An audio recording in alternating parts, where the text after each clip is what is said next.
In this video, I'll show you how to set up your company settings in QuickBooks Online using the new interface, so your invoices look professional and your reports stay accurate from day one. Start by clicking the gear icon in the top right, then choose Account and Settings. This is the control center for your business details and how they appear across forms and emails. In the Company section, enter your company name exactly as you want customers to see it, then add a complete address, phone number, and email that you actively monitor. If you have a website, add it for credibility and easy contact. Next, choose the industry that best fits your business, so QuickBooks can tailor certain defaults and reporting categories.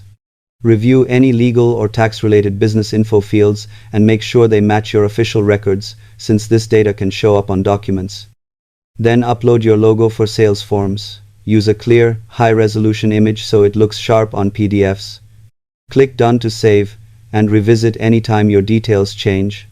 Subscribe for more QuickBooks setup tips that keep everything clean and consistent.